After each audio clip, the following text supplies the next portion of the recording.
10 में आराम का दिन है और यकीनन एंडिंग डेज जो है PSL 10 के वो करीब आ रहे हैं। पॉइंट्स टेबल लेकिन अभी तक ओपन है। सिचुएशन जो है वो कुछ भी हो सकती है, किसी भी टीम के चांसेस जो है वो बन सकते हैं। मुल्तान के लिए सूरत हाल काफ़ी हद तक अब क्लियर हो चुकी है। एक तरह से PSL 10 उनके लिए ड्रॉ ना ख्वाब साबित हुआ है और 8 शिकस्त जो है उन्होंने इस सीज़न में देखी है।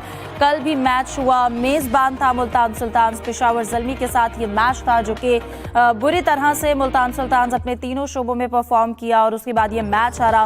पेशावर ज़ल्मी जो है वो जीती है ये मैच। अलबत्ता बाबर आजम जो है परफॉर्म नहीं कर सके, लेकिन साइम अयूब जिनके बारे में हम कल डिस्कस भी कर रहे थे कि क्या उनके जो फिटनेस मसाइल थे उसके बाद अब PSL में खेलना उनके लिए ये डिसीजन बेहतर था।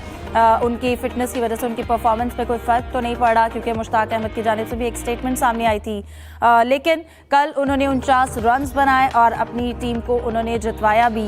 इसके साथ साथ जो रिजवान की जानिब से गुफ्तगू भी की गई, हार की वजूहात के हवाले से बताया गया, इन तमाम चीज़ों पर बात करेंगे। और कल जो मैच होगा Islamabad United versus Quetta Gladiators, तो इन चीज़ों पर बात करने के लिए मेरे साथ स्टूडियो में मौजूद है यूसुफ अंजुम और इसके साथ साथ सलीम खालिद साहब भी हमें ज्वाइन करेंगे। आप दोनों को वेलकम कहूँगी, उम्मीद करती हूँ आप खैरियत से होंगे। सलीम साहब, आपसे आगाज़ करूँगी, कहिएगा मुल्तान सुल्तान्स हार गई और इससे पहले बल्कि स्टार्टिंग से ही हमने उन्हें स्ट्रगल करते हुए देखा, लेकिन जैसा कि रिजवान हमारी कौमी टीम के भी कप्तान हैं और उसके बाद मुल्तान सुल्तान्स की टीम के कप्तान हैं और उस टीम के साथ जो हाल हुआ है वो हम देख रहे हैं। कप्तानी में गलतियां रही मुल्तान सुल्तान्स के साथ। बिल्कुल आपने सही कहा, रिजवान नेशनल वनडे टीम के कैप्टन है और यहाँ भी उन्होंने कैप्टनसी संभाली। पहले जीतते चले आ रहे थे लेकिन इस साल उनकी परफॉर्मेंस बहुत ही ज्यादा खराब रही। अगर आप इंडिविजुअल देखें, स्टैट्स देखें तो रिजवान आपको सबसे आगे नजर आएंगे, लेकिन दूसरी तरफ उनकी टीम जो है सबसे पीछे नजर आ रही है। सिलेक्शन में भी गलतियां जो हम लोग कई बार डिस्कस कर चुके हैं, सिलेक्शन इनकी ठीक नहीं थी। फिर ऑफ द फील्ड जो इनके इश्यूज थे वो भी इफेक्ट हुए इनकी टीम के ऊपर। फिर एक कॉम्बिनेशन इनका नहीं बन सका, स्पिनर इनके पास कोई अच्छा नहीं था। सारी चीजें मिलकर फिर इस तरह हुई और कल तो इतनी बेदिली से खेल रहे थे, ये समझ ही नहीं आ रहा था। दो दोस्तों की टीमों का मैच था कल, रिजवान और बाबर, और हम समझ रहे थे टक्कर का मुकाबला होगा। लेकिन लग ऐसे रहा था कि मुल्तान चूंकि इवेंट से बाहर हो चुके हैं प्ले ऑफ की दौड़ से, तो उन्होंने सोचा कि यार चलो अब क्या है, बस ऐसे ही बेदिली से बस अब एक मैचेस अपने पूरे कर रहे हैं। उन्होंने जैसे होलसेल चेंजेस की, कल अपने मेन कई प्लेयर्स को उन्होंने रेस्ट कराया, खिलाया ही नहीं उस मैच में। फिर जिस तरह बैटिंग की वक्फे वक्फे से विकेटें गिरती जा रही थी, फिर जिस तरह कैचेस ड्रॉप किए, साइम को भी हमें चांस दिया जिसकी वजह से वो एक बेहतर इनिंग खेलने में कामयाब रहे। रन आउट के मौके ज़ाया किए। एक होता है कोई टीम अगर मुसलसल हारी हो ना, तो फिर आखिर के जो मैचेस होते हैं अपनी बहाली वकार के लिए खेलती है वो कि यार अब चलो 2-3 मैच है, अब तो बाहर हो चुके हैं, कुछ दाव पे है ही नहीं हमारा। अब हमें इन 2-3 मैचों में अपना ऐसा परफॉर्म करना है कि लोगों को बता सकें कि नहीं हम लोग भी अच्छा खेल सकते हैं। लेकिन मुल्तान पता नहीं कल किस सोच के साथ मैदान में उतरे, क्या उनके जहन में था कि बिल्कुल एक तो स्क्वाड उन्होंने प्लेइंग 11 जो बेस्ट पॉसिबल थी वो सेलेक्ट नहीं की, मेन प्लेयर्स को रेस्ट दिया, बॉलिंग में ना जान लड़ाई, बैटिंग बेदिली से की। तो उसके बाद तो जाहिर है यही होना था कि हारना ही था। फायदा हुआ इसका ज़ल्मी को, और अब ज़ल्मी की टीम का जो लाहौर कलंदर से मैच है, आप समझे एक तरह से क्वार्टर फाइनल की तरह हो गया है वो। अगर ज़ल्मी की टीम जीती तो वो पहुंच जाएगी आगे, लाहौर कलंदर की टीम जीती तो वो पहुंच जाएगी। तो बड़े इस चीजों का एक फायदा हो रहा है कि हम पहले ये प्रिडिक्टेबल लग रहा था कि जी एक तो बाहर हो गए मुल्तान, दूसरी टीम ज़ल्मी की बाहर हो जाएगी, लेकिन ज़ल्मी की टीम ने अच्छा कमबैक किया है और अब एक आखिर तक इंटरेस्ट डेवलप रह रहा है प्ले ऑफ से पहले। बिल्कुल, अभी तक पॉइंट्स टेबल ओपन है और यही देख रहे हैं कि अब इन दोनों का जब मैच होगा तो कौन सी टीम आगे जाएगी। लेकिन इसके साथ साथ यूसुफ, अगर हमने बात की मुल्तान सुल्तान्स की, जहां पर कप्तानी के हवाले से हमने वो खामियां देखी, मेन प्लेयर्स को आपने रेस्ट दिया, इसके पीछे क्या हिकमत अमली थी? फिर ये कहा जाना कि मोहम्मद अली भी टीम में शामिल नहीं थे, तो मोहम्मद अली किसी एक प्लेयर के ऊपर टीम का यकीनन इन्हिसार नहीं होता, बाकी प्लेयर्स ने भी अपना परफॉर्म करना होता है। तो जो बाकी प्लेयर्स थे उनको उस तरह से यूटिलाइज क्यों नहीं किया गया? देखिए इफ्जा, मुल्तान सुल्तान की टीम PSL के जितने सीज़न में सबसे ज़्यादा फाइनल खेलने का इजाज़त रखती है और इस किस्म की जो उनकी परफॉर्मेंस थी ये किसी को भी अंदाज़ा नहीं था कि इस तरह ये नीचे आ गिरेंगे। और मुल्तान सुल्तान की टीम ने इस बार भी रिकॉर्ड कायम किए हैं। सबसे ज़्यादा तब्दीलियाँ उनकी टीम में की गई पूरे PSL 10 सीज़न में और 4 बार वो 100 के करीब आउट हो चुके हैं, ये भी रिकॉर्ड है। और 4 बार वो ऐसी टीम है जो 20 ओवर के अंदर आउट हुई है। इससे आप अंदाज़ा लगा लें कि उनका जो कम्बिनेशन है वो बिल्कुल भी काम नहीं कर रहा। जो उन्होंने मूवमेंट चलाई उसके खिलाफ गई। तो मजमूई तौर पर एक कह सकते हैं कि एक से एक मैच में उनको कामयाबी मिली, उसके बाद बिल्कुल वो डिस्टर्ब नज़र आए हर मैच के दौरान। खामियाँ यकीनी तौर पर उनकी कप्तानी में भी होंगी। कुछ फैसले ऐसे उन्होंने किए यकीनी तौर पर खिलाड़ियों को पिक करने में जो उनके लिए अच्छे साबित नहीं हुए, और बतौर बैटर वो कामयाब रहे, लेकिन बतौर टीम लीडर वो टीम को उस तरह गाइड नहीं कर पाए जिस तरह उनको करना चाहिए था, जिस तरह वो माजी में करते रहे थे।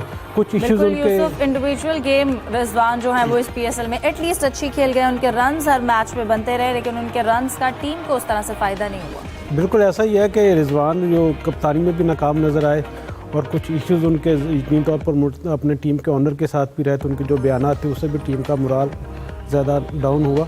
और हमने देखा कि मुल्तान सुल्तान के जो ऑनर वो सबसे ज़्यादा इन्वॉल्व थे अपने टीम के मामलात में, ऐसा कि यकीनी तौर पर बाकी जो टीमों के साथ हमने नहीं देखा। जिस तरह उनकी इन्वॉल्वमेंट रही है, जिस तरह हर फैसले में वो शामिल रहे, तो यकीनी तौर पर वो भी रिजवान के साथ वो कसूरवार है कि उनकी जो मुल्तान के फैंस थे उनको वो खुशियाँ नहीं दे पाए जो उनसे तवक्को की जा रही थी। मजमूई तौर पर बहुत बुरा ये सीज़न उनके लिए मुल्तान सुल्तान के लिए रहा, लेकिन मुल्तान सुल्तान ने जाते जाते पेशावर ज़ल्मी को एक लाइफ लाइन दे दी है। जैसा कि सलीम साहब ने भी जिक्र किया कि अगर लाहौर कंदर को हराने में कामयाब हो जाते हैं तो प्ले जो मरला होगा उसके लिए भी यकीनी तौर पर वो क्वालिफाई कर सकते हैं। लेकिन ये गेम है और उसमें जब तक मैच हो नहीं जाता उस वक्त आप कोई चीज़ प्रोडक्ट नहीं की जा कर सकते। हम कम्बिनेशन पर बात कर लेते हैं कि कम्बिनेशन उनका यकीनी तौर पर बेहतर पेशावर ज़ल्मी का रहा, और पेशावर ज़ल्मी ने कल जिस तरह यकीनी तौर पर उनका साइम अयूब का मुकम्मल फॉर्म में आना उनके लिए इस मरहला पर बहुत ज़्यादा ज़रूरी था, क्योंकि जिस तरह उनकी कम्बिनेशन बनाया हुआ है। सलीम साहब, पेशावर को भी इस चीज़ का क्रेडिट जाता है कि उन्होंने कमबैक किया। जिस तरह से आगाज़ उनका अच्छा नहीं था, और अगर हम कोयटा की भी अगर बात करें तो कोयटा ग्लैडिएटर्स को भी देखकर स्टार्ट में लग रहा था कि ये टीम इस तरह आगे नहीं जाएगी, लेकिन अगर आप पॉइंट्स टेबल को देखा जाए तो इस वक्त कोयटा ग्लैडिएटर नंबर 1 पे है, और इसी तरह पेशावर ने भी कमबैक किया, और जिन टीम्स के बारे में नहीं सोचा जा रहा था वो आगे आई हैं, और ऐसी टीम्स जिनके बारे में आप सोच रहे थे कि ये नंबर 1 पोजीशन बरकरार रखेंगी, जैसे इस्लामाबाद यूनाइटेड, उनकी जो कंसिस्टेंसी है वो नहीं रही। इस वक्त इस्लामाबाद 2nd नंबर पर आ गई है। आप मुझसे सवाल किया ना आपने? बिल्कुल जी बिल्कुल। इस्लामाबाद की टीम मुझे लग रहा है कि सहल पसंदी का थोड़ा शिकार हो गई थी। 5 में से सारे मैच जीत लिए, उसके बाद उनको लग रहा था कि बस अब हमारी है सारा कुछ, हम जीत जाएंगे। ओवर कॉन्फिडेंट जब आप होते हैं गलतियां करते हैं। डाटा अगर उनकी कुव्वत है तो डाटा उनकी खामी भी है। हर मैच में उन्होंने भी बहुत ज्यादा चेंजेस की, तो बड़े बड़े प्लेयर्स को उन्होंने रेस्ट कराया। फिर शादाब इंजर्ड हुए, बॉलिंग में एक मैच में नहीं आया। सलमान अली आगा ने कैप्टनसी संभाली, वहां वो हारे। फिर अगला मैच शादाब नहीं खेले, तो काफी कुछ वो जो उनकी लिए चीजें थी जो अच्छी चल रही थी वो खराब होना शुरू हुई। अब 3 मैचेस मुसलसल वो हार चुके हैं। देखिए क्रिकेट यही है, T20 क्रिकेट यही है। T20 में भी ऐसा ही होता है कि कुछ भी कभी भी कोई भी टीम उठकर सामने आती है। जैसे आपने जिक्र किया कोयटा ग्लैडिएटर का, तो कोयटा ने देखें कि तो जबरदस्त कमबैक किया। एक मौके पे लग रहा था कि जो गुज़िश्ता कुछ सीजन गुजरे हैं कोयटा के जिसमें वो अच्छा परफॉर्म नहीं कर सके और बाहर हुए हैं, शायद इस बार भी ऐसा हो। लेकिन कोयटा ने बड़ा जबरदस्त लाहौर में जब से मैच स्टार्ट हुए तो कोयटा की जो परफॉर्मेंस है ना उसमें काफी चेंजेस आ गए।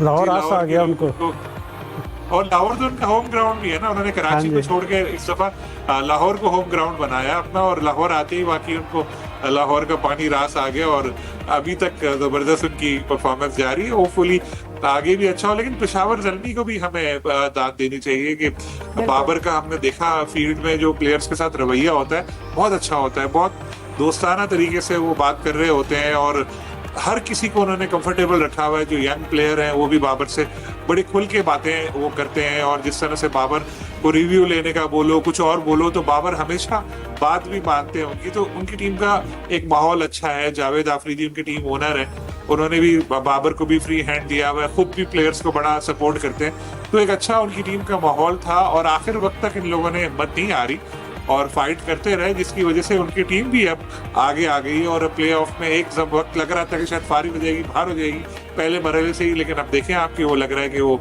प्ले ऑफ में पहुंचने वाली है।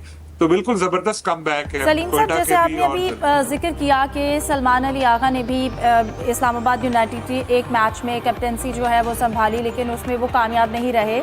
हमारे नेशनल T20 टीम के कप्तान हैं और अगर PSL में उनकी परफॉर्मेंस की बात की जाए कि कितने मैचेस में उन्हें खिलाया गया है, तो इन दोनों में बड़ा फ़र्क है। एक आपकी नेशनल टीम का कप्तान PSL में ना उस तरह से परफॉर्म कर पा रहा है और ना ही PSL में उस तरह से मैचेस में शामिल किया गया उनको।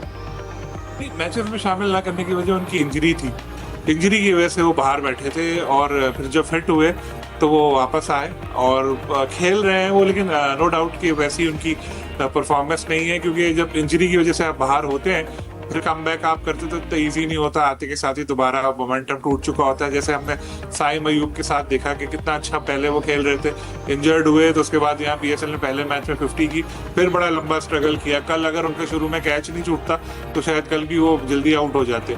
तो सलमान भी बहुत टैलेंटेड प्लेयर हैं, मैंने देखा है। शादाब खान जिस तरह से खेलते हैं उसी तरह ये भी जान लड़ाते हैं और यंग प्लेयर है, फ्यूचर है पाकिस्तान का। PCB भी इनको बहुत पसंद करता है, तो होपफुली आगे भी कैप्टनसी यही करते नजर आए।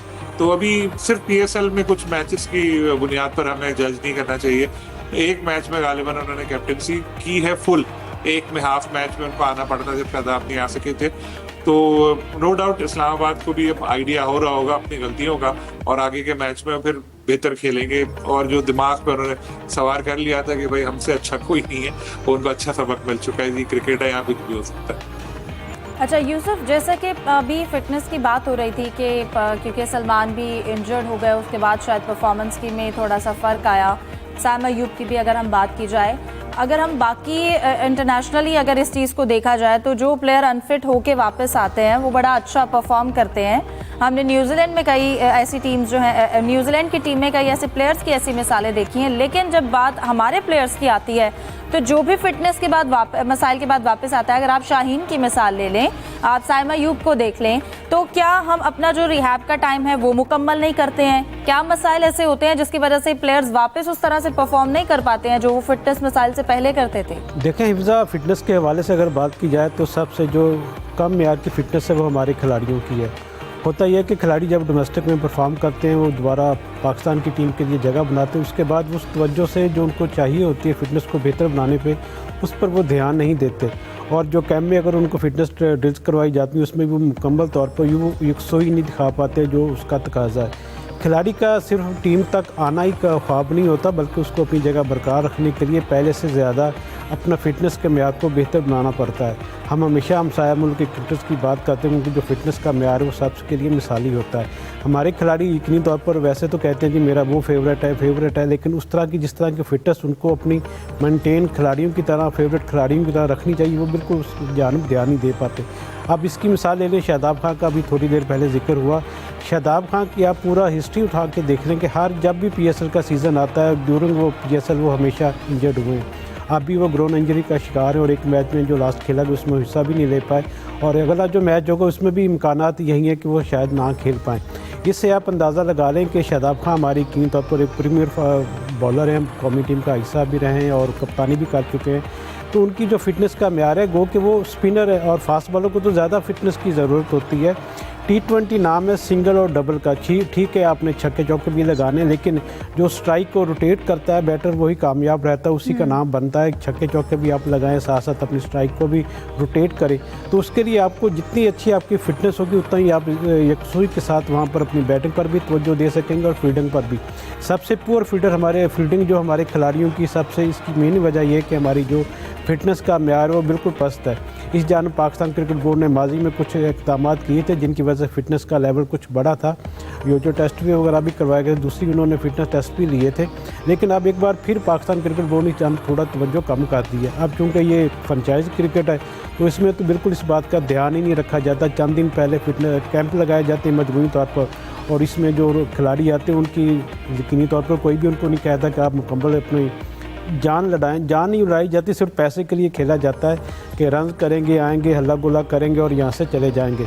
जबकि हमारे यंगस्टर के लिए मौका होता है कि वो ख़ुद को परफॉर्म करें और लोगों की नज़रों में आए, सेलेक्टर की वो देखें कि उनकी जो मेयार है फील्डिंग का, फिटनेस का और बैटिंग का, परफॉर्मेंस का, बॉलिंग का, वो इस काबिल है कि क्या वो टीम में आगे जा सकते हैं। अब यही होगा कि इसमें 3-4 खिलाड़ी जो नज़र आए वो कौमी स्क्वाड का हिस्सा बनेंगे और उसके बाद फिर ये होगा कि पाकिस्तान में तो ठीक है वो कामयाब हो सकते हैं, लेकिन जब बाहर जाएंगे तो फिर वही हमारा पुराना जो इशू है कि बाहर जाकर हमारे जितने यंगस्टर हैं ये नाकाम हो जाते हैं। तो जब तक फिटनेस पर तवज्जो नहीं दी जाएगी उस वक्त तक हमारी जो परफॉर्मेंस है इंटरनेशनल सतह पर भी वो भी अच्छी नहीं हो पाएगी। सलीम साहब, आपकी जानिब आऊँगी, जैसा कि अब यूसुफ कह रहे हैं कि जो भी यंग टैलेंट या ऐसे प्लेयर्स सामने आते हैं अगर इस लीग में, तो उसके बाद उन्हें कौमी स्क्वाड का हिस्सा बनाना, आपको लगता है कि ये जो एक पूरा प्रोसेस है ये ठीक है? हम इस PSL की लीग से नया टैलेंट जो है उसको आइडेंटिफाई कर सकते हैं, लेकिन उसको डायरेक्ट एक नेशनल टीम के अंदर शामिल करना, ये प्रोसेस पे आप क्या कहेंगे? नहीं, बिल्कुल नहीं करना चाहिए। देखें, PSL एक लीग है और जिस तरह की क्रिकेट आप हो रही है इसमें आप देख भी रही हैं कि फील्डिंग वगैरह के स्टैंडर्ड किस तरह का है। नो डाउट कुछ लड़के ऐसे नजर आ रहे हैं कि जो अच्छे हैं, लेकिन होता यही है क्योंकि डोमेस्टिक क्रिकेट में जो सारा साल परफॉर्म करते हैं लड़के, उनके हम लोगों को नाम भी नहीं पता होते क्योंकि वो मैच टेलीविजन पे आते नहीं है, और टेलीविजन पे अगर आ भी जाए कोई देखता नहीं है, ना ही कोई स्टेडियम जाके ज़ाहिर है देखेगा, तो हमें पता नहीं होता। PSL में ये है कि PSL के मैचेस टेलीविजन पे आ रहे होते हैं, हम लोग उनको फॉलो करते हैं, हम लोग स्टेडियम में भी जाके देखते हैं, तो जो कोई बंदा थोड़ा सा भी परफॉर्म करता है हम कहते हैं यार ये तो बहुत अच्छा है, बस इसको खिला लो, लेकिन ऐसा होता नहीं है। देखिए, टैलेंट को मौका पूरा देना चाहिए। अभी आम का सीजन आने वाला है ना, हम लोग सब शौक से आम खाते हैं, लेकिन अभी दरख्त पे कैरियां लगी होती हैं, अगर हम वो सारी तोड़ के रख लेंगे तो आम तो हमको मिलेंगे ही नहीं। हम उनको पूरा मौका देते हैं पकने का, तो इसी तरह ये टैलेंट है, इसको पूरा मौका देना चाहिए तैयार होने का। ये लड़के जब डोमेस्टिक क्रिकेट खेलें एक आध सीजन PSL के बाद, वहां भी परफॉर्म करें, कुछ जूनियर टीमों के साथ टूर करें, उसके बाद इनको जरूर बिल्कुल मौका दें, आप आगे लेकर आए नेशनल टीम में। अभी इसे लेकर आना फिर वही है कि बेचारे फ्लॉप हो गए, फिर आप बाहर कर दें। ये होता था पहले कि जो हमारी एक NCA जिसको हम अकेडमी अपनी कहते हैं, उसमें डायरेक्टर हाई जो अकेडमीज़ अब आकब जो भी वहाँ पर आ गए हैं, तो पहले वहाँ पर कोर्सेज होते थे, कोचिंग कैंप लगते, लेकिन अब वो काफ़ी अरसे से वो बिल्कुल बंद पड़ी है, बिल्कुल एक डाकखाने के तौर पर काम कर रही है। लोग वहाँ पर आते हैं और होटल की तरह उसको इस्तेमाल करते हैं, लेकिन वो उसका जो जिस मकसद के लिए उसको बनाया गया था वह पूरा दिखाई नहीं दे रहा। तो ज़रूरत इस बात की है कि PSL में जो आपको टैलेंट नज़र आया उसको लिए आप कोचिंग जो कोर्सेज वहाँ पे प्लान करें, कोचिंग कैंप्स लगाएं, स्पिनर्स का वहाँ पे लगाएं, फास्ट बॉलर्स का लगाएं, पावर हिटर्स का लगाएं, ओपनर्स का लगाएं। तो कम एक माह का कैंप वहाँ पर होना चाहिए, जिसके बाद ये जो वहाँ पर कोचेस साथ होंगे उनकी राय के तौर पर उनको A टीमों के साथ भेजा जाए कि ये लड़का इस काबिल अब हो गया कि इंटरनेशनल सतह पर जाकर मार खा सकता है और पाकिस्तान के लिए अच्छा खेल सकता है। माजी में कुछ अर्सा ये सिलसिला जारी रहा, लेकिन उसके बाद ये जो सिलसिला था ख़त्म कर दिया गया, जिसकी वजह से अब देख रहे हैं कि हमारी क्रिकेट दिन ब दिन नीचे जा रही है। बिल्कुल, टीम परफॉर्मेंस के साथ जो फैसले लिए जाते हैं उनमें भी कंसिस्टेंसी नहीं है, जिसकी वजह से इस वक्त जो हालात हैं वो हमारे सामने है। बहरहाल, आपने कोचिंग कैंप खत्म होने का जिक्र किया, तो इसके साथ साथ बताते चले कि नेशनल टीम में कोच के लिए जो एक वैकेंसी थी उसके लिए भी डेडलाइन खत्म हो गई है और अब शॉर्टलिस्ट किया जाएगा नामों को। कौन कौन से नाम मजबूत उम्मीदवार हैं, कौन कौन से नाम सामने आए हैं, इस पर बात करेंगे एक ब्रेक के बाद। हमारे साथ रहिए।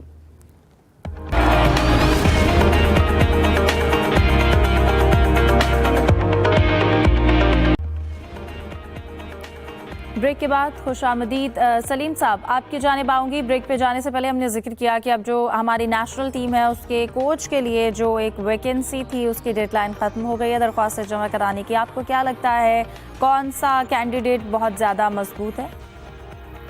देखिए, इस वक्त जो माइक हेसन है इस्लामाबाद यूनाइटेड के साथ मुंसलिक है, उनका नाम सबसे ज़्यादा आ रहा है और पहले भी शायद एक दफा उनके साथ बातचीत हुई थी, उन्होंने मना कर दिया था, लेकिन अब फिर PCB ने अप्रोच किया, शायद उन्होंने अप्लाई भी किया है। गो के अभी पिक्चर क्लियर तो नहीं है, लेकिन वाज़ेह तौर पर वो एक कैंडिडेट नजर आ रहे हैं। इसके अलावा अजहर महमूद जो असिस्टेंट ही रहते हैं ज़्यादातर, उनको भी अब शौक हुआ है कि जब बाकी आकिब जावेद और दूसरे सब बन सकते हैं तो मैं क्यों नहीं बनूं, तो वो भी अब शायद हेड कोच के लिए उन्होंने भी अप्लाई किया है। लेकिन PCB के जो ज़राए हैं वो ये इंडिकेशंस दे रहे हैं कि कोई फॉरेन कोच रखना चाहते हैं वो, क्योंकि मुल्की कोच का तजुर्बा नाकाम रहा। अभी आकिब जावेद को देखा क्या टीम का उन्होंने नशर किया। लेकिन सलीम साहब, गैर मुल्की जो कोच हैं हमने उनका भी जो नतीजा है वो देखा ही है। मैं वही कह रहा था कि फॉरेन कोचेस का हम लोगों ने असर किया। हम लोग लेकर आए गैरी कर्स्टन को, जेसन गिलिस्पी को, और दोनों ने काम शुरू किया था और लग रहा था कुछ महीनों में शायद टीम अच्छी बन जाए, लेकिन हमारे अपने ही लोगों ने उनको साजिश करके हटाया और खुद पोजीशन पे आए और टीम का हशर कर दिया। शायद अगर वो रहते तो फिर टीम अब तक सेट हो चुकी होती, लेकिन अब अगर आप फिर फॉरेन कोचेस को लेकर आ रहे हैं तो उन्होंने क्या ऐसा गलत किया था, जहन में ये सवाल आता है। और अगर मुल्की कोचेस को लेकर आ रहे हैं तो जो नाम आ रहे हैं सामने वो वही लोग हैं जो मुख्तलिफ हैसियतों से पाकिस्तान क्रिकेट टीम के साथ रहे हैं, लेकिन कोई कंट्रीब्यूशन नहीं है यहाँ पर। अब मसला ये है कि चाहे वो वहाब रियाज हो, चाहे आकिब जावेद हो, उनकी परफॉर्मेंस कुछ नहीं रही। एक वर्ल्ड कप या चैंपियंस ट्रॉफी में एक ने वर्ल्ड कप में टीम का बुरा हाल कर दिया, लेकिन होना यह चाहिए था कि उसके बाद उनको एक दिखाती दुनिया को कि यार हमने इनको बाहर किया, ये लोग कुछ नहीं कर पा रहे। लेकिन वहाब रियाज उसके बावजूद किसी न किसी पोजीशन में पाकिस्तान क्रिकेट बोर्ड के साथ मुंसलिक है। आकिब जावेद, आपने चले कोचिंग से उनको हटाया, उन्होंने बड़ा अच्छा किया, अपने ऊपर टैग रखा है उबूरी के तौर पर पता नहीं कितनी सीरीज और इवेंट निकाल गया वो। आप उनको हटा भी देंगे तो ये नहीं आएगा कि जी उनको निकाला गया, होगा मैं तो उबूरी था, हट गया, आपको ये आएगा। लेकिन अब इतनी खराब उनकी परफॉर्मेंस थी, होना ये चाहिए कि उनको भी बोले घर जाओ, लेकिन उनको भी सुना है वो जो हमारा हाई परफॉर्मेंस सेंटर वगैरह है वहां पर उनको भेज देंगे, तो ये चीज गलत है। बोल्ड स्टेप लेगा कौन इस तरह से जो जिम्मेदार हैं या जिनको जिम्मेदार समझा जाता है? बिल्कुल, पीसीबी को बोल्ड स्टेप लेने पड़ेंगे ना। देखें, जब तक किसी की अकाउंटेबिलिटी नहीं होगी, जब तक ये नहीं होगा कि यार इसने गलत किया हमने इसको हटा दिया, तब तक फिर दूसरे लोग सबक नहीं सीखेंगे।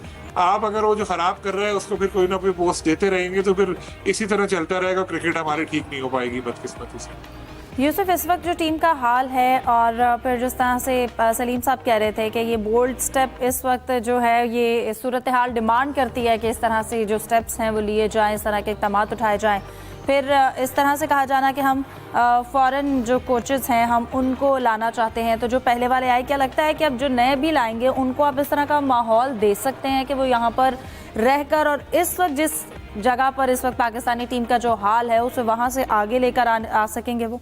देखें हिफ्ज़ा, एक तब्दीली थोड़ी सी नज़र आई है। माजी में होता ये रहा है कि अक्सर पहले कोच रख लिया जाता है, बाद में उसके मेयार के मुताबिक एप्लीकेशनें मांगी जाती हैं कि ये डिमांड है हमारी, इसके मुताबिक अपने जो अप्लाई कर सकते हैं वो करें। लेकिन इस बार ऐसा नहीं हुआ। इस बार पहले शराइत रखी गई हैं कि ये उसका मेयार होगा और उसके बाद वो अप्लाई करेंगे, तो ऐसा पीसीबी में पहली बार दिखाई दे रहा है। तो इसमें जो 4 मई जो उसकी क्या कहा है सलीम साहब आपने? मैं कह रहा था माइक हिसन की तस्वीर रख के ऐड नहीं बनाया इस बार का यूसुफ साहब।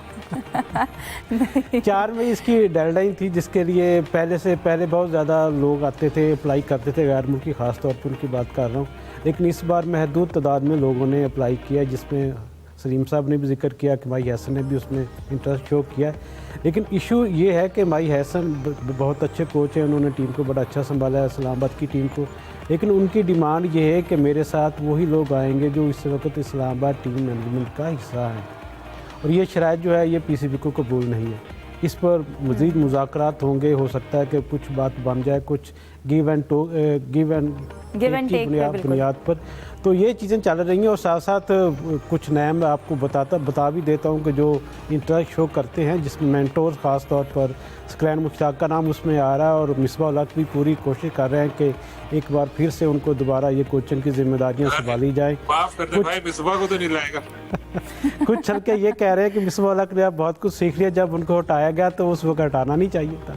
पहले जब उनको मौका दिया गया तो उनको कुछ पता नहीं था, अब कुछ सीख गए हैं। तो ये सारी चीज़ें पीसीबी के राहदारियों में चलती रहती हैं कि हर बंदा ट्राई करता है कि सलीम साहब जो पाकिस्तानी टीम सीख रही थी ना, वो अब मिसबा उल हक भी सीख रहे थे, तो वो कह रहे हैं कि उन्होंने सीख लिया है। तो क्योंकि पीसीबी में क्या सीखेंगे, अब तो सिखाने की उम्र है। पीसीबी में यकीनी तौर पर मुल्की भी आना चाहते हैं, और मेरे ख्याल में जिस तरह सलीम साहब ने पहले भी बात की कि फ़ॉरेन कोचेस के साथ जाना चाहिए। थोड़ा सा ये क्योंकि हम सीधे साथ पर आ गई है, तो इसमें थोड़ा सा कुछ ऐसे स्टेप लिए जाएँ कि कुछ फ़ॉरेन कोचेस को ले लिया जाए, कुछ के साथ कमिटमेंट कर ली जाए कि आइंदा जो सीरीज़ होंगी उस वक्त तक हम आपको शॉर्ट लिस्ट कर लेंगे।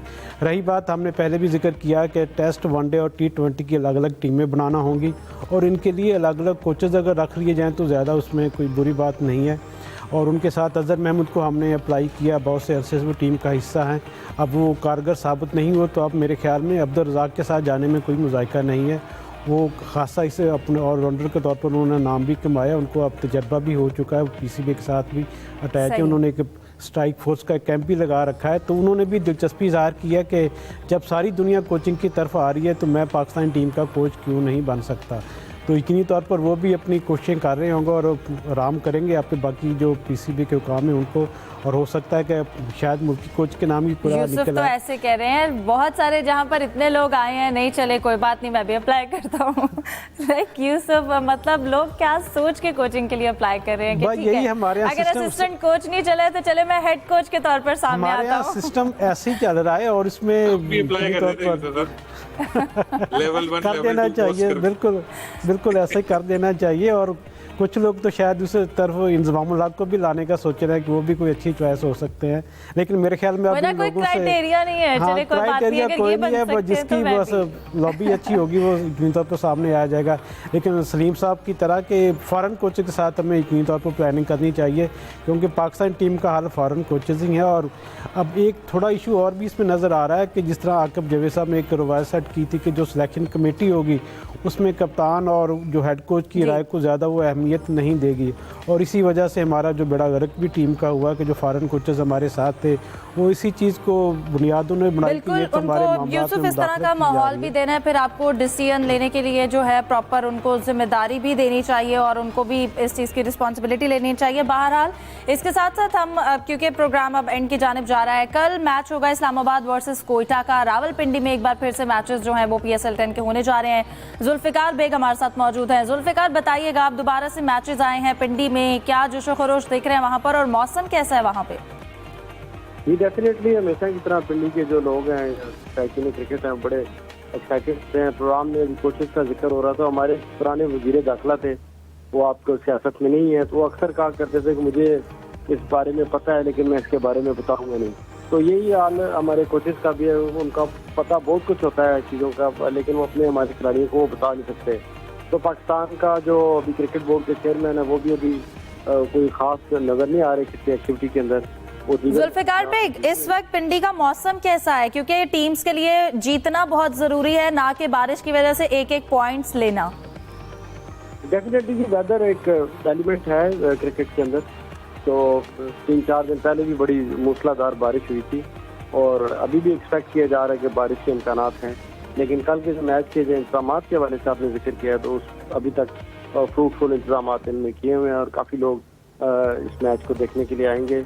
और जो क्रिकेट की जो तैयारी है क्रिकेट बोर्ड की तरफ से भरपूर है, डेफिनेटली बहुत सारे लोग इस मैच को देखने के लिए आएंगे। जी जुल्फिकार, होम ग्राउंड से जाने के बाद इस्लामाबाद ने मुसलसल उसको 3 तो शिकस्तें हमने देखी कि इस्लामाबाद को मुसलसल वो हार रही थी, तो पिंडी से जाना जो है वो उनको कहीं अच्छा सूट नहीं किया। अब दोबारा से इन शिकस्तों के बाद पिंडी के जो लोग हैं वो अब टीम को लेके क्या एक्सपेक्ट करते हैं? डेफिनेटली हमारा ये होम टाउन है और डेफिनेटली पिंडी इस्लामाबाद की शौकीन है वो अपनी टीम को सपोर्ट करते हैं और डेफिनेटली उनकी भी ये ख्वाहिश है कि ये टीम जीते इस्लामाबाद यूनाइटेड और ट्रॉफी भी अपने शहर के नाम करें। तो ये एक क्रिकेट है, एक्सपेरिमेंट किए जाते हैं, तो हमारी पूरी तौक़्क़ात ये है कि ये टीम जीतेगी। बिल्कुल, बहुत शुक्रिया जुल्फिकार बेग हमारे साथ पिंडी से मौजूद थे। यूसुफ, जाते जाते बताइएगा कल के मैच के हवाले से इस्लामाबाद यूनाइटेड और कोयटा ग्लैडिएटर। मैं कोयटा के साथ जाऊँगा। सलीम साहब, आप इस्लामाबाद के साथ जाएंगे? मुझे लग रहा है इस्लामाबाद की टीम अब जा रही है अपने होम ग्राउंड पर पिंडी में, शायद दोबारा जीत जाए। देखते हैं हेयर ड्रायर कौन जीतता है, यूसुफ साहब या मैं। बस मुझे एक चीज़ पता है कि या इस्लामाबाद के साथ जाएंगे या कोयटा के साथ जाएंगे, पर यहाँ पर हमारे पैनलिस्ट एक साथ नहीं जाएंगे, एक दूसरे के ऑपोजिट जाएंगे। बहरहाल प्रोग्राम का आज वक्त ख़त्म हुआ जाता है। दोनों मेहमानों को बहुत शुक्रिया, दीजिए इजाज़त, अल्लाह हाफिज़।